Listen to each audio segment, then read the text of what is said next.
Okay, I think we're recording, so we're going to have our first little introduction here to vodcasting. Take notes just like you would in class, do problems just like you would do in class, and bring some questions next time I see them. This is a worksheet that you were supposed to have printed off that was posted on my website, so hopefully you did that already.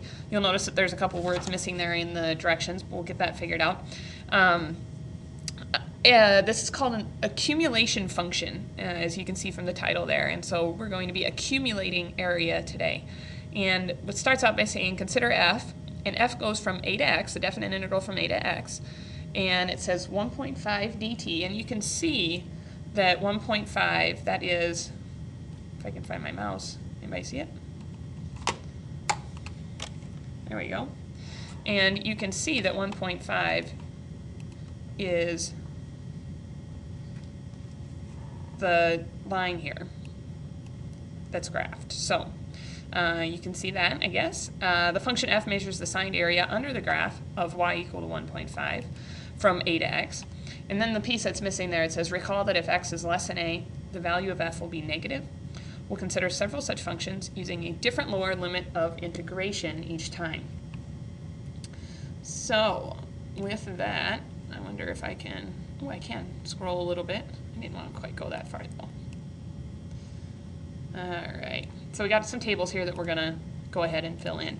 So the first one here we have, it says from 0 to x. Well, it defines x over here, and really what ends up happening is that we're going to start by going from 0 to 0 of 1.5 dt. Well, what does that mean? What does that do?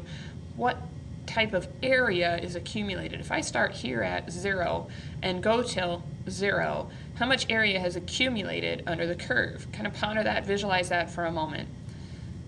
And hopefully you're going, well, 0. There's no area that has been accumulated, and you would be right. Then the next piece there says, let's go from 0 to 1. So if I go from 0 to 1, well, how much area is now accumulated? And hopefully you're going, I see a rectangle. I can find the area of a rectangle. I have a width of 1, a height of 1.5. So from 0 to 1, the amount of area that has accumulated is 1.5. From 0 to 2, if I add in another rectangle all the way from 0, so we'll make it all purple, I guess, we've accumulated 3. If I add in one more, 4.5. Each little rectangle piece that I add in is another 1.5 units. Now what happens if we go back the other way? What happens if I go this way, from 0 to -1? Because that's what this would look like. Go from 0 to -1. How much area have I accumulated? Now this is kind of a crazy thought, but we've accumulated negative 1.5 area.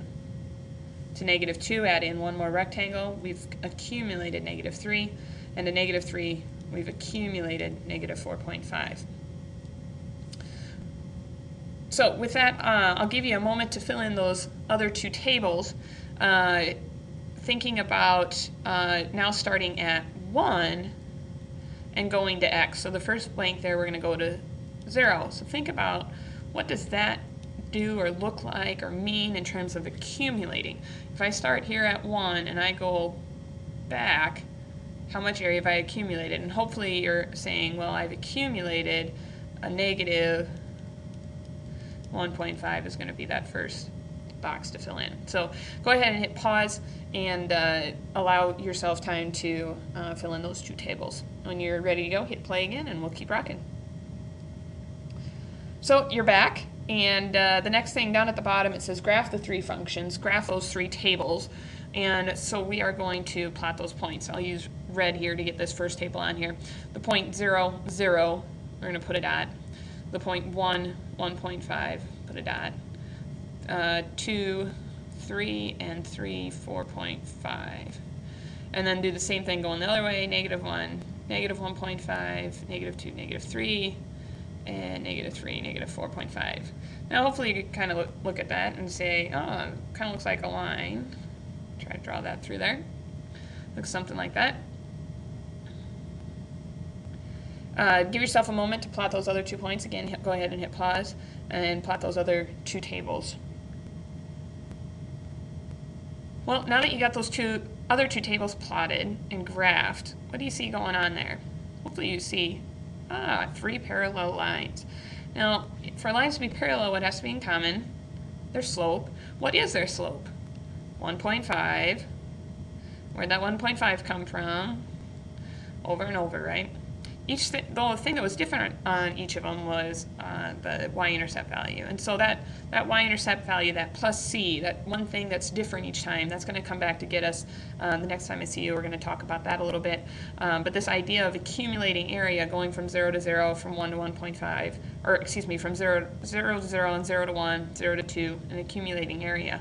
That's something that we're going to make use of today with some rules. So go ahead and watch the next video with a PowerPoint presentation, and then